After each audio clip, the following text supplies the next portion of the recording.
मैंने जो youngest female देखा है ब्रेस्ट कैंसर का, वो 16 साल की फीमेल है। ब्रेस्ट कैंसर मतलब स्तन रिमूव करना, एग्जैक्टली, हाँ, नहीं करना पड़ेगा। छोटा ट्यूमर पकड़ में आएगा, ब्रेस्ट कंजर्वेटिव सर्जरी, मतलब ब्रेस्ट को कंजर्व करेंगे, ट्यूमर निकल जाएगा।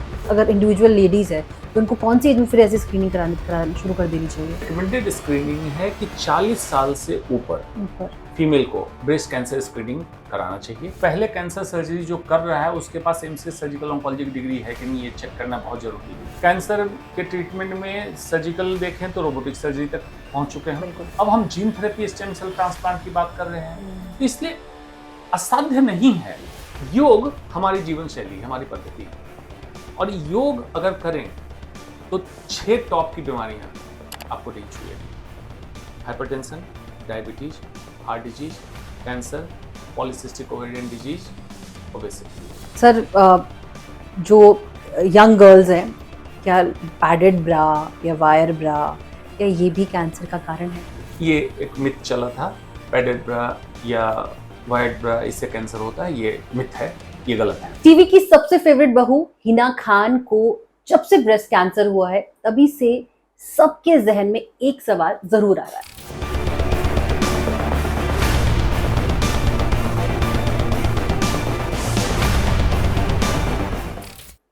इतनी बड़ी सेलिब्रिटी अपने फिटनेस पे ध्यान देती थी, वर्कआउट कर रही हैं, डाइट का भी मतलब बिल्कुल लाजमी है कि ध्यान रखती होंगी, तो ऐसे में कैंसर कैसे हो गया? या फिर क्या यंग एज में कैंसर का खतरा बढ़ रहा है? या फिर मैं बाहर बहुत ज्यादा खाती हूँ, मेरा लाइफस्टाइल ऐसा है, क्या ये भी कैंसर का कारण बन रहा है?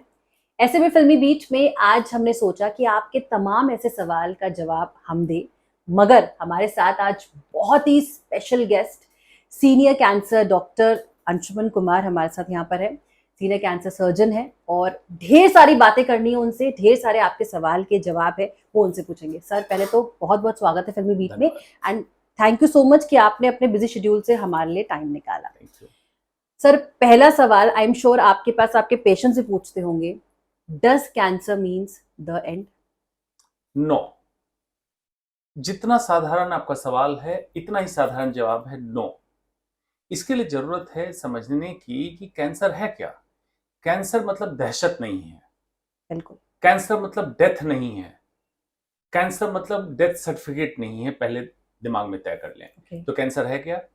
शरीर के अंदर की कोशिकाओं का असामान्य, बेतरतीब, उद्देश्य विहीन वृद्धि होने लगे। Abnormal purposeless growth of our own body cell is cancer. तो शरीर का अपना ही तो सेल है। हुआ क्या? उदाहरण के तौर पे समाज में कुछ लोग हैं, मिलजुल के रह रहे हैं, लॉ एंड ऑर्डर मेंटेन कर रहे हैं, normal society, normal human body, 30 trillion cells, कुछ सेल मिलके टिश्यू बना, टिश्यू मिलके ऑर्गन बना, ऑर्गन मिलके बॉडी बन गई। अब इनमें से समाज के कुछ लोग बन जाए आतंकवादी, और अपने लोगों को मारने लगे, एक राज्य से दूसरे राज्य में भागने लगे, एक देश से दूसरे देश में भागने। कैंसर है। एग्जैक्टली यही होता है कि कैंसर एबनॉर्मल हो जाता है, उसमें क्षमता जाती है एक अंग से दूसरे अंग में भागने की, और उसमें क्षमता जाती है अमरण होने की, अमर हो जाता है। यही कैंसर है। अब ड्यू प्रोसेस ऑफ डिस्कशन में हम लोग डिस्कस करेंगे कि कारण क्या होता है, ऐसा एबनॉर्मल होता क्यों है। अगर ये समझ लिए तो कैंसर का डर खत्म हो जाएगा। कैंसर को आप एक कॉमन फ्लू की तरह लेने लगे। क्यों? आपको ये बात समझ में आएगी, कैंसर को हम रोक सकते हैं, प्रिवेंटेबल है। This is important. दूसरा, आप ये समझ सकते हैं कैंसर स्क्रीनेबल है। मेजॉरिटी ऑफ द कैंसर मतलब अर्ली स्टेज में पकड़ सकते हैं, और कैंसर क्यूरेबल है। सिर्फ उस छोटे चंक, उस छोटे सेगमेंट से लोग डरे हुए हैं जो नेग्लेक्ट होके किसी भी कारण से डायग्नोसिस नहीं हो पाई, जो भी हुआ, और एडवांस स्टेज में प्रेजेंट हुए और ठीक नहीं हो पाए, उससे लोग डरे हुए हैं। ये लाजमी है। सर, हाल ही में टीवी एक्ट्रेस हिना खान का ब्रेस्ट कैंसर 3rd स्टेज से वो जूझ रही हैं। She is very vocal also, treatments भी बता रही हैं। बट सर, एक कॉमन मैन का एक सवाल ज़रूर है कि इतनी फिट वो रहती हैं, फिटनेस और वर्कआउट कर रही हैं, डाइट कर रही है, सो ऐसे में सेलिब्रिटीज़ को कैंसर कैसे हो रहा है, क्यों हो रहा है? जी बिल्कुल। देखिए, काफ़ी ट्रेंडिंग सवाल चल रहा है अभी सोशल मीडिया पे। एक तो सेलिब्रिटी का स्टेटस, हम लोगों ने किसी को सेलिब्रिटी बोल दिया, लेकिन कैंसर के लिए ह्यूमन बॉडी है, ह्यूमन डीएनए है, ह्यूमन सेल है। दूसरी बात, सेलिब्रिटी का मतलब जो आप समझते हैं, जो हम समझते हैं, जो समाज समझता है, वो देखने में खूबसूरत हो, फिट हो, टेलीविजन पे आता हो, बिल्कुल। यही सेलिब्रिटी है। लेकिन उसके अंदर के दर्द को, दर्द एट डीएनए, ये हम लोगों को नहीं पता है। अब दर्द एट डीएनए क्या है?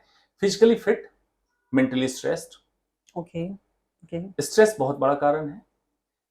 यूके में एक नर्सेज स्टडी हुई जिसमें देखा गया सर्कैडियन रिदम जिनका एबनॉर्मल हो, असामान्य हो, मतलब दिन में सोते हो, रात में जगते हो, ऐसे लोगों में ब्रेस्ट कैंसर का चांस ज्यादा हुआ। तो ये जो सो कॉल्ड सेलिब्रिटी हैं, ये रात में ही काम करते हैं, शूट इनका रात में होता है। बिल्कुल। सुबह 4 बजे सोने जाते हैं, जिसमें कॉर्टिसोल हार्मोन पीक पकड़ता है और आपको जगाने के लिए तैयार कर रहा होता है कि 4 से 5 बजे जग जाइए, सूरज उगने वाला है, सूरज की किरण आएगी, पीनियल ग्लैंड ब्रेन में मेलाटोनिन को सिक्रेट करेगा, आपको अलर्ट एक्टिव कर देगा, तब आप सोने चले गए। Abnormal rhythm for more than 7 years, high chance of breast cancer. Oh my god. But sir then ये तो फिर आई थिंक हम में से बहुत कॉमन लोगों का भी नाइट शिफ्ट है। एग्जैक्टली, इसी जागरूकता की जरूरत है। अब चलिए आगे, स्लीप की बात होगी। खाने में कौन सा सेलिब्रिटी है जो दाल भात चोखा रोटी सब्जी भुजिया खा रहा हो घर में बैठ के पालथी मार के? उनके लिए पैक्ड अल्ट्रा प्रोसेस्ड फूड आता है, bread, mayonnaise, cheese, probably no green fresh vegetable, may be preserve processed vegetable. ये कैंसर का बहुत बड़ा कारण है। Ultra processed food, ultra processed food ऐसे समझिए ब्राजील का classification, Nova classification. Nova 1 2 3 4, 1 2 natural food है, 3 4 processed and ultra processed food है। अब कैसे समझेंगे लोग, किसको हम कह सकते हैं प्रोसेस अल्ट्रा प्रोसेस, किसको खाना है किसको नहीं खाना है? लिस्ट तो है नहीं आपके पास। 3 रसोई याद रखिए। पहली रसोई भगवान की, प्रकृति ने जो एज इट इज बनाया आप खा सकते हैं, वो आपके लिए स्वास्थ्य के लिए ठीक है, अनलेस की व्यापारी ने उसको स्प्रे न कर दिया हो, मतलब फल फूल सब्जियां ठीक है आपके लिए। इंसान की रसोई, आपके घर में रोटी सब्जी दाल चावल, एक शुद्ध भारतीय भोजन जो बन रहा है आपके स्वास्थ्य के लिए ठीक है। और तीसरी है शैतान की रसोई, जो पैक होकर खाना आ रहा है, आपके लिए नहीं बना है, वो व्यापारियों के व्यापार के लिए बना है। आपको समझना होगा, वही कारण है आज मोटापा, डायबिटीज, हाइपरटेंशन, हार्ट डिजीज और कैंसर के बढ़ते हुए कारण। लोग समझ नहीं पा रहे हैं कि अल्ट्रा प्रोसेस्ड फूड कितना बड़ा किलर हो चुका है। तो ये उनकी लाइफ में है। आगे चलिए, कॉस्मेटिक्स, फेस पे लिपस्टिक, बहुत सारी कॉस्मेटिक्स का इस्तेमाल हो, वो भी फ्रिक्वेंट यूज। अब यहाँ पे एक डिस्क्लेमर दे दूं, जो फीमेल व्यूअर्स देख रहे हो, ये ना डरे कॉस्मेटिक का एक बार इस्तेमाल किया कैंसर हो जाएगा, ऐसा नहीं होता है। एक्यूमुलेटिव डोज हम मानते हैं कि बहुत ज्यादा इस्तेमाल, मतलब सेलिब्रिटी जो होते हैं कैमरे के चक्कर में अभी कॉस्मेटिक लगाया, फिर दूसरे इंटरव्यू के लिए या शूट के लिए जा तुरंत वॉश किया फिर लगाया। बिल्कुल। ट्रांसक्यूटेनियस मतलब स्किन से कॉस्मेटिक एब्जॉर्ब होता है। कॉस्मेटिक में होता है पैराबेन, थैलेट्स, बहुत सारे ऐसे बेंजोफिनॉल्स जो कैंसर के कारक हैं, इसका पता नहीं है। शुगरी ड्रिंक, सोडा पीते हैं, स्वीट सोडा जिसको कहते हैं। कुछ लोग कहते हैं हम तो कैलोरी क्या जीरो कैलोरी पीते हैं, पेप्सी और शुगर का, तो हाँ, पेप्सी का आता जीरो है, कैलोरी, जीरो आता है। हाँ हाँ, तो उसमें कहते हैं कि इसमें शुगर नहीं है। पहले तो शुगर वाले की बात कर लें। रिकमेंडेड डेली इनटेक एक मर्द के लिए, इंडियन मेल के लिए 24 ग्राम शुगर है मैक्सिमम, और एक फीमेल के लिए 18 ग्राम। एक केन में पढ़ के देखिए कितने ग्राम शुगर आप एक केन कोल्ड ड्रिंक पे ले रहे हैं। तो ये ओबेसिटी कराएगा, माइटोकॉन्ड्रियल सप्रेशन कराएगा, इन्फ्लेमेशन कराएगा, टेक्निकल में जाने की जरूरत नहीं, लेकिन कैंसर कराएगा।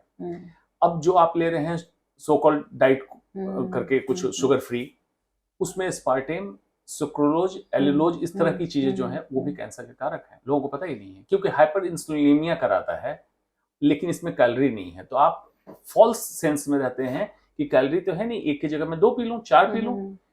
तो कहा जाता है diet Coke is half bad as normal Coke. Half bad, that doesn't mean it's good. Good also, correct. Half bad मतलब 2 डाइट कोक आपने ले लिया तो 1 कोक के बराबर हो गया, तो ये इक्वली गुड।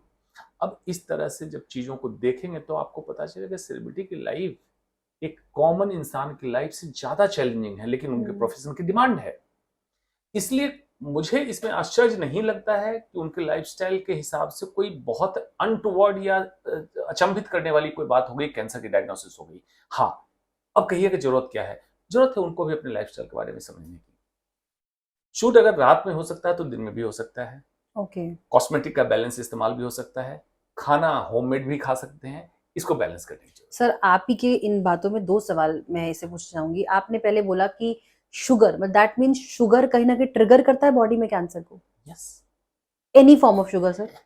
शुगर जब हम बोलते हैं तो नॉर्मली लोग समझते हैं चीनी। चीनी सुक्रोज है। Sucrose one molecule glucose, one molecule fructose. Glucose बहुत कम मीठा होता है, दोनों C6 है, कार्बन 6, जो केमिस्ट्री के स्टूडेंट होंगे समझ लेंगे। लेकिन ग्लूकोज से कोई भी चीज इतनी मीठी नहीं होती है। जो भी चीज मीठी बनाई जाती है फ्रक्टोज डाला जाता है। फ्रक्टोज आमतौर पर फ्रूट से मिलता है, लेकिन जो कमर्शियल मार्केट में है वो कॉर्न सिरप, मैपल सिरप, इससे निकाला जाता है। ये फ्रुक्टोज माइटोकॉन्ड्रियल सप्रेसेंट और इन्फ्लेमेशन, सेल में hyperinsulinemia, fatty liver, obesity, hypertension, diabetes और कैंसर कराता है। अगर मैं एक लाइन में कहूं, fructose is poison. Whether we are getting from fruits also? हाँ, अब fruit juice is poison, fruit you can take. अब कैसे डिफरेंस समझिए।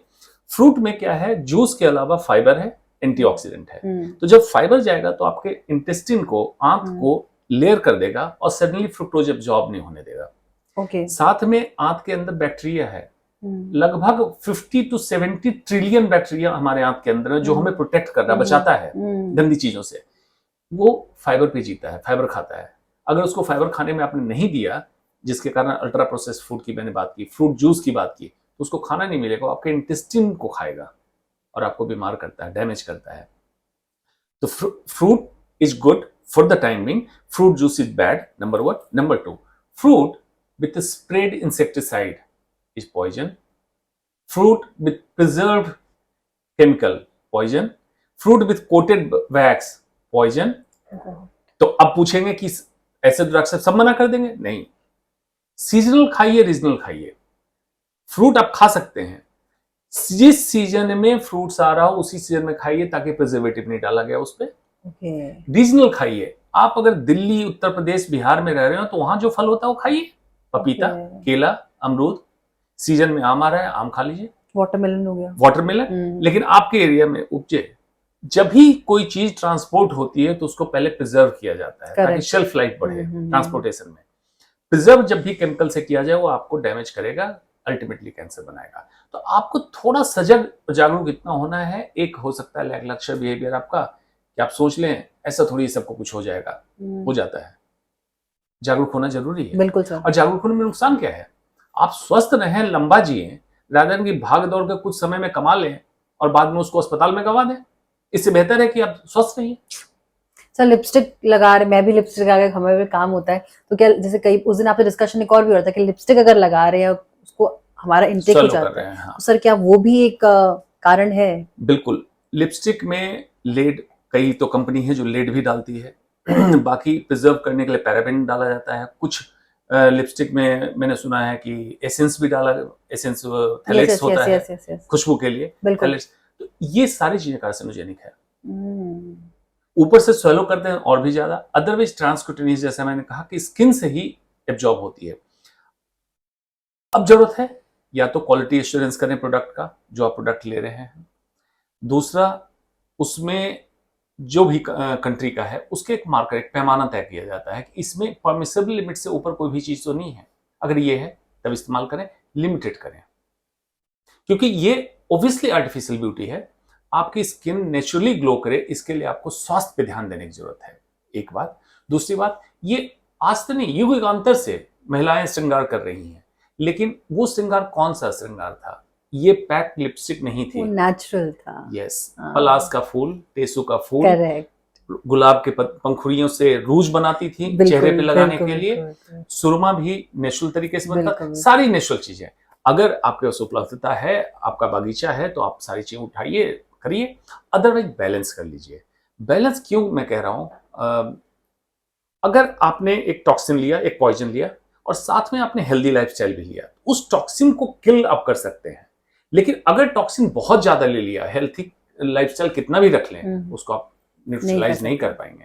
इसीलिए मैं कहता हूं लिमिटेड और क्वालिटी एश्योरेंस जरूर देखें। सर जो यंग गर्ल्स हैं, क्या पैडेड ब्रा या वायर ब्रा या फिर क्योंकि सर आजकल खुशबू की आपने बात करी, हम लोग डीओ यूज करते हैं, रोलॉन्स यूज करते हैं, क्या ये भी कैंसर का कारण है? ये एक मिथ चला था, पैडेड ब्रा या वाइड ब्रा इससे कैंसर होता है, ये मिथ है, ये गलत है। ये जरूर है रिकमेंडेशन कि 6 to 8 आवर्स ब्रेस्ट का टेम्परेचर नॉर्मल रूम टेम्परेचर में होना चाहिए। तो पैडेड ब्रा का मिथ इसलिए चला था कि एक्स्ट्रा पैडिंग होगी तो टेम्परेचर बढ़ा के रखा, और अगर कोई महिला 24 के 24 घंटे ब्रा पैडेड ब्रा पहन के रहती है तो टेम्परेचर बढ़ा रहेगा। ये एक थियरी आई थी। इसलिए बेहतर मेरा रिकमेंडेशन ये होता है कि पैडेड ब्रा पहने, कोई रिस्क नहीं है, रात को सोने जब जाएं तो उसको हटा दें ताकि 6 से 8 घंटे टेम्परेचर टिश्यू का नॉर्मल हो जाए। अब स्प्रे और रोल ऑन, उसमें पैराबेन थैलेट्स हैं, वो रिस्की है। तो आप क्या करें, इस तरह के परफ्यूम, इत्र, ऊद अवेलेबल है जो alcohol free, cosmetic phthalates paraben free और किसी केमिकल से फ्री है, अवेलेबल है, उसको लें। उसकी खास बात ये है कॉन्सेंट्रेटेड है, बहुत कम अमाउंट में इससे ज्यादा खुशबू और लॉन्ग लास्टिंग खुशबू दे, ऐसी चीज इस्तेमाल करें। ये बहुत इंपॉर्टेंट है कि हमें ये सब चीजें हटा के अगर मिले अवेलेबल मार्केट पे तो करना चाहिए।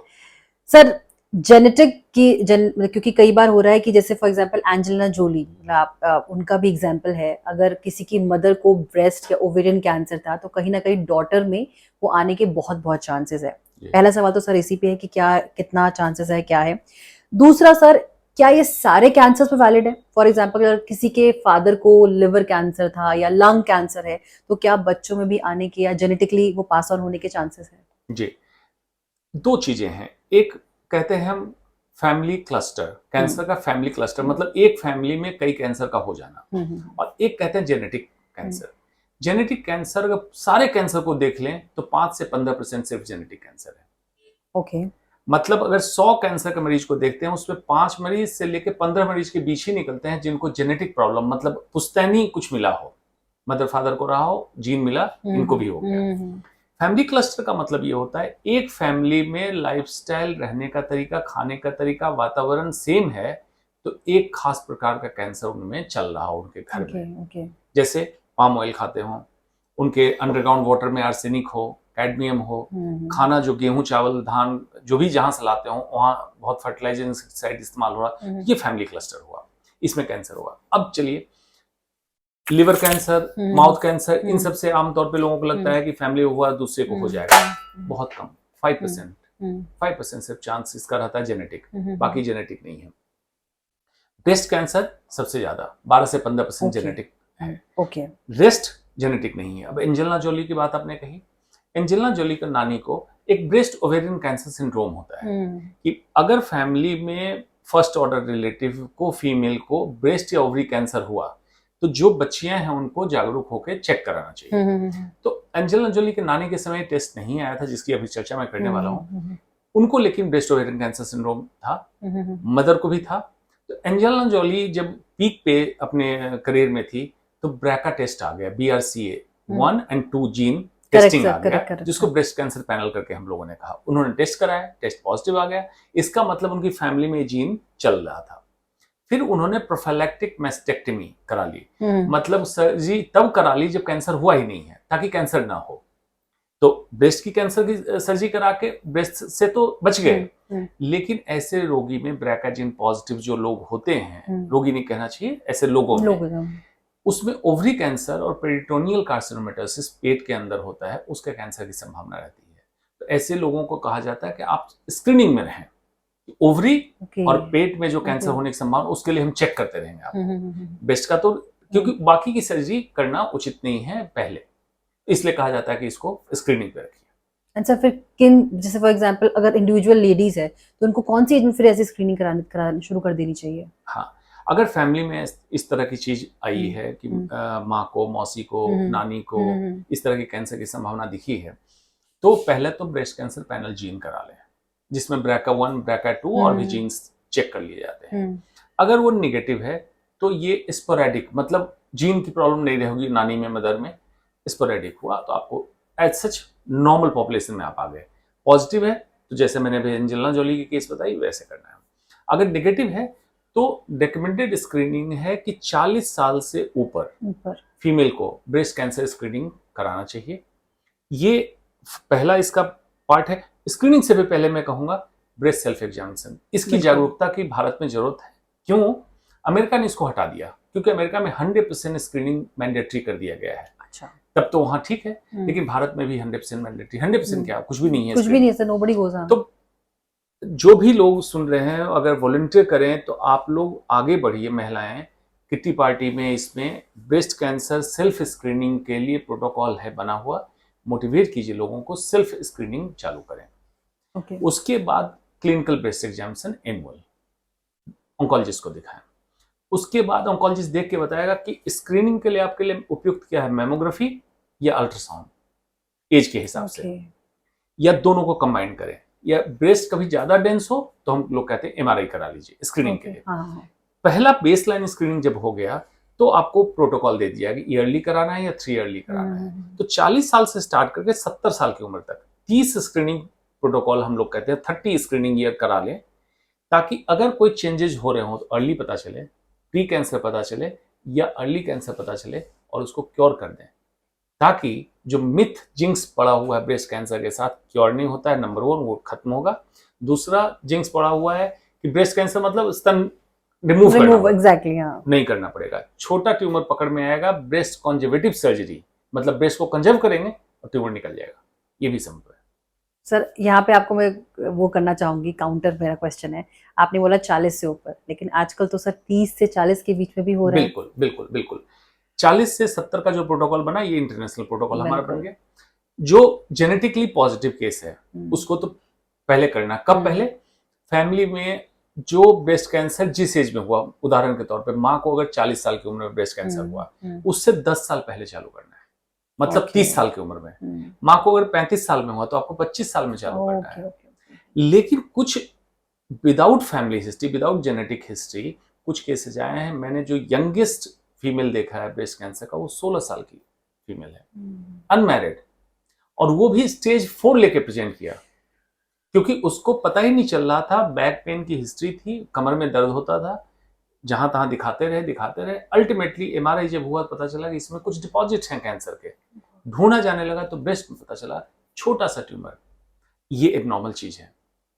इसलिए मैं कहता हूं स्क्रीनिंग की जो बात है 40 से 70 वो तो ठीक है, फैमिली में है तो 10 साल पहले, ये भी ठीक है, लेकिन ब्रेस्ट सेल्फ एग्जामिनेशन तो कभी कर सकते हैं।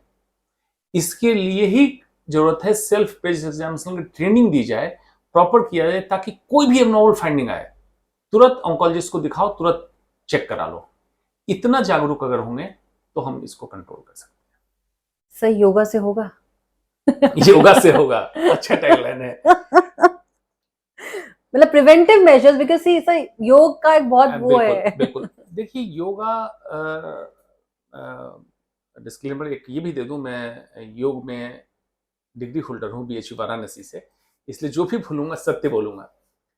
योगा का जितना हाइप क्रिएट किया हुआ है वो गलत किया हुआ। योगा ग्लैमर नहीं है, योगा एक जीवन शैली है, पद्धति है, आपके अंदर होना चाहिए। और मुझे तो आश्चर्य लगता है कि भारतीयों को योगा क्यों नहीं आता है, और योग क्यों नहीं आता है, फॉर दैट मैटर। योगा तो अंग्रेजों ने बनाया, योग क्यों नहीं आता है भारतीयों को? योग हमारी जीवन शैली, हमारी पद्धति है, और योग अगर करें तो 6 टॉप की बीमारियां आपको नहीं छुएगी। Hypertension, diabetes, heart disease, cancer, polycystic ovarian disease, obesity, ये नहीं आएगा आपके पास। तो प्रिवेंशन में योगा में फिर करना क्या है सर? क्योंकि आधे लोगों को पता ही नहीं है, वो बस सोचता है कि बस सांस अंदर बाहर ले, वही योगा हो गया। बिल्कुल गलत है। प्रिवेंशन में योगा का रोल है। अब कैंसर का इलाज चल रहा हो, कीमोथेरेपी, रेडियोथेरेपी या सर्जरी से रिकवरी हो रही, उसमें योगा का रोल है। इस पे रिसर्च पेपर पब्लिश हो गया। अफसोस कि रिसर्च बाहर से पब्लिश हुआ है कि अगर कैंसर से रिकवरी में कोई योग कर रहा हो, कोई योग नहीं कर रहा हो, तो योग वाले की रिकवरी अच्छी हुई है। Okay. Mental as well as physical, इसमें रोल है। अब आपने पूछा सर योगा है क्या? महर्षि महर्षि से, आज व्यापारियों पतंजलि से कंफ्यूज मत कीजिएगा।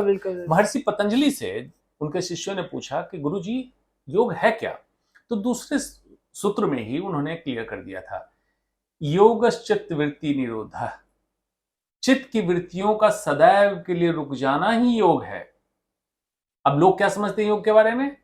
हाथ वाथ ऊपर नीचे कर लो, सांस ऊपर नीचे कर लो, योग है। तो जब पूछा गया कि गुरुजी रुकेगा कैसे, चित्त की वृत्तियां मतलब माइंड स्टफ, तो पूरे टाइम तो दिमाग चल रहा है मेरा। तो उन्होंने कहा यम नियम आसन प्राणायाम प्रत्याहार धारणा ध्यान समाधि, ये है योग। अब क्या है यम?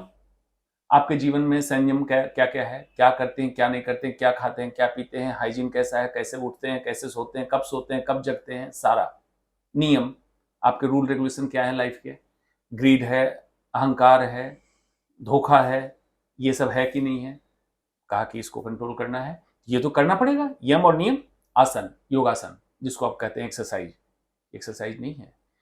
जितनी एक्सरसाइजेज आप जानते हैं, वॉकिंग, स्विमिंग, जिम, साइकिलिंग, योग ही एक परिपूर्ण एक्सरसाइज है जिसमें मेडिकल साइंस के हिसाब से बताओ, डेविड क्लटर एक एनाटॉमिस्ट है यूएस का, उसने बड़ी अच्छी किताब लिखी एनाटॉमी ऑफ योगा। उसने पूरी किताब लिखी कि किस तरह से मांसपेशियां, जॉइंट्स कैसे काम करते हैं। योगासन अगर प्रॉपर कर रहा है इंसान तो उसको फ्लेक्सिबिलिटी, मतलब जॉइंट्स आपके लचीले होंगे बच्चे की तरह। एरोबिक जिसको कार्डियो लोग कहते हैं, FA। रेजिस्टेंस ट्रेनिंग, आप मयूरासन में गए, एक हाथ पे पूरी बॉडी आपकी उठी हुई है, resistance training. R and B, balancing. कौन सी ऐसी एक्सरसाइज है बताइए? फार्म, इसका मैं फॉर्मूला देता हूं, योगासन is form, flexibility, aerobic, resistance training and balancing. आज फॉल से सबसे ज्यादा इंजरी हो रही है 60+ में, लोग गिर जाते हैं, चोट लग जाती है, फ्रैक्चर हो जाता है, बैलेंसिंग खराब है। 40 साल के बाद माना जाता है कि बैलेंसिंग खराब होने लगती है। तो योग करने पे आप बैलेंसिंग भी करते हैं, रेजिस्टेंस ट्रेनिंग भी करते हैं, एरोबिक भी करते हैं और फ्लेक्सिबिलिटी भी है। कहां से आपको हाइपरटेंशन होगा, डायबिटीज होगा, ओबेसिटी होगी, हार्ट की प्रॉब्लम होगी। अगर ये सब नहीं होगा तो कैंसर भी नहीं होगा। योगासन। उसका कहा प्राणायाम, कंट्रोलिंग और वाइटल ब्रेथ एनर्जी, प्राणायाम। प्राण वायु को कंट्रोल कर लिया, कैसे कंट्रोल कर, सिंक्रोनाइज करना है। अब सिंक्रोनाइज से लोग ऐसे ऐसे कुछ फूक मरवाते हैं, ऐसा नहीं है। exactly. बहुत ही साइंटिफिक है। लंग्स के अंदर जे रिसेप्टर होता है, जब हम इनहेल करते हैं ये फैलता है इंटरस्टिशियल्स पे, जे रिसेप्टर एक्टिवेट होता है, वेगस नर्व पे सिग्नल जाता है, हार्ट रेट को कम करता है, बीपी को कम कर देता है, एस्टैब्लिश है। इसी तरह से किस तरह से सिंक्रोनाइज करना ब्रेथ को हार्ट के साथ, अपने पोस्चर के साथ, प्राणायाम। यम नियम आसन प्राणायाम प्रत्याहार, concentrating all the mind forces, mind distracted है, अगर आप ये करेंगे तो आपका माइंड फोर्स कॉन्सेंट्रेट होने लगेगा और आप फोकस्ड रहेंगे लाइफ में, एम ओरिएंटेड रहेंगे, जो भी करेंगे खुशी से करेंगे। जैसे जापानीज का कॉन्सेप्ट है इकिगाई, जहां मिशन, पैशन, वोकेशन, प्रोफेशन चारों मिल जाए वही काम करो, प्रत्याहार वही देता है। धारणा ध्यान समाधि, यहां 5 तो करना पड़ेगा, लेकिन धारणा ध्यान समाधि ये घटना घटित होती है। और समाधि जो स्टेज है, मास्लोज नीड हायरार्की थ्योरी में एक स्टेज आती है सेल्फ एक्चुअलाइजेशन स्टेज, समाधि वही स्टेज। समाधि ये मतलब नहीं है कि आपके डेड बॉडी की मूर्ति बना दी जाए तो उसको समाधि कहते हैं। समाधि आप सेल्फ एक्चुअलाइज हो जाते हैं, सेल्फ रियलाइज हो जाते हैं, वो समाधि है। ये योग है। अगर कोई ये करेगा वो बीमार नहीं पड़ेगा, ये मैं बता रहा हूँ। पक्का श्योर, मतलब योगा से होगा। योगा से होगा। सर आखिरी सवाल, बहुत सारे सवाल लेकिन एक सवाल जो सबके मन में है सर, कि एज एन इंडिविजुअल हमें पता कैसे लगा कि हमें ट्रीटमेंट क्या कराना है? बिकॉज सर कई बार क्या होता है कि I don't know, you will agree to me, कई बार डॉक्टर्स मतलब गाइड भी कर देते हैं, मिस गाइड भी कर देते हैं। बिकॉज कई केसेस ऐसे हुए जिनके कैंसर केसेस खराब है, सर्जरी नॉट भी रिक्वायर्ड थी, सर्जरी हो गई। सो क्या ऐसे में हाउ विल आई नो कि मुझे ट्रीटमेंट क्या चाहिए? क्योंकि then we go for second opinion, third opinion, fourth opinion, उस केसेस में क्या होना? बहुत अच्छा सवाल किया है। कैंसर में सेकंड ओपिनियन जरूर लेना है, पहला। दूसरा, डॉक्टर पे ट्रस्ट करना है, लेकिन ब्लाइंड ट्रस्ट नहीं करना है। This is the only question. ठीक। तीसरा, कैंसर सर्जरी करने के लिए, मैं कैंसर सर्जन हूं इसलिए कैंसर सर्जरी पहले बात करता हूं, फिर मेडिकल कीमो की बात करूंगा। कैंसर सर्जरी करने के लिए डिग्री बनाई गई MCI के द्वारा, MCH surgical oncology.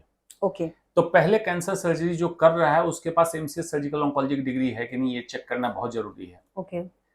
Preferably government college से पढ़ा हुआ डॉक्टर हो और अनारक्षित डॉक्टर हो। ओके। ये 3 कैटेगरी में क्लियर बोलता हूं, इसमें मुझे कोई कंफ्यूजन नहीं है क्योंकि मुझे आउटकम उससे मिलता है। आमतौर पे आज कॉर्पोरेट और कुछ गवर्नमेंट में भी चल रहा है, GI के डॉक्टर कह रहा है GI कैंसर कर लो, गायनी के डॉक्टर कह रहा है गायनी कैंसर कर लो, ENT कह रहा है हेड एंड नेक कैंसर कर लो, तो ऐसा नहीं होता है, उसकी ट्रेनिंग नहीं है। इमेजिन कीजिए कि आप एक समय टेम्पो चला रहे हैं, एक समय आपको हेलीकॉप्टर चलाने दे दिया, आप चला पाएंगे? कैंसर सर्जन सिर्फ कैंसर सर्जरी करता है, और कोई आपका गॉल ब्लैडर भी निकाल रहा है और साथ में कह रहा है कैंसर सर्जरी भी मैं करूंगा, वो गलत है। ये एक धंधा बना है, व्यापार बना है। तो पहला चेक करें कि उसकी डिग्री क्या है, क्रेडिबल है कि नहीं है डॉक्टर, सेकेंड ओपिनियन कराए, गूगल पे पढ़ें जरूर, लेकिन कंफ्यूज ना हो, जाके डॉक्टर्स कंफर्म करें कि गूगल पे ये लिखा, आप क्या कहते हैं। अगर ये करेंगे तो बेहतर है डॉक्टर से डिस्कस करके ट्रस्ट डेवलप करें, रादर देन किए करें। उससे महत्वपूर्ण बात, क्योंकि गवर्नमेंट सुविधाएं खत्म होती जा रही हैं, अफसोस है। और मैं हर समय मानता हूं जिस देश में पुलिस चौकी और प्राइवेट अस्पताल बढ़ने लगे वो देश विफल हो जाता है। तो प्राइवेट अस्पताल जाना मजबूरी है। प्राइवेट अस्पताल जाएं तो ये तय रखें कि building never cures your patient. True sir, true. Doctor sitting inside the building, true. Concentrate and stick to the doctor, not the building. Building आपको ग्लैमर दिखा रहा है क्योंकि अंदर उसके बहुत कमी है, तो उस ग्लैमर पे ना जाए। ये 2-3 चीजों का ध्यान दें, और पेशेंस के साथ। कैंसर के डायग्नोसिस के बाद सबसे इंपॉर्टेंट है अटेंडेंट को पैनिक ना करें। पैनिक करेंगे तो आप जल्दी में कोई गलत डिसीजन ले लेंगे। स्टेबल हो जाएं, बिल्कुल शांत मन से सोच समझ के तब डिसीजन। सब मतलब आज साइंस में बहुत सारे ट्रीटमेंट्स है ऐसे जो कैंसर को, बहुत सारे ट्रीटमेंट मतलब है। कैंसर के ट्रीटमेंट में सर्जिकल देखें तो रोबोटिक सर्जरी तक पहुंच चुके हैं, बिल्कुल। कीमोथेरेपी, इम्यूनोथेरेपी, टारगेटेड थेरेपी, अब हम gene therapy, stem cell transplant की बात कर रहे हैं। तो इसलिए असाध्य नहीं है। हाँ, मैं बार बार कह रहा हूं कि हमें प्रिवेंशन पे काम करना है और अर्ली डिटेक्शन पे काम करना है। अगर ये कर लिया तो 70-80% लोग तो हमारे क्योर हो गए। अभी 70-80% अफसोस बस इनक्रेडिबल स्टेज में आ रहे हैं, गलत है।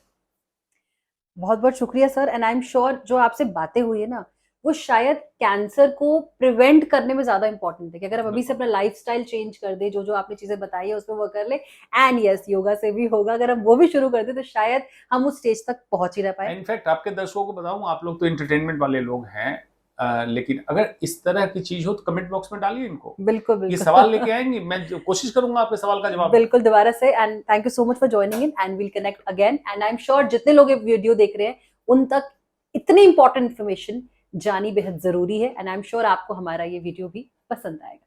शुक्रिया।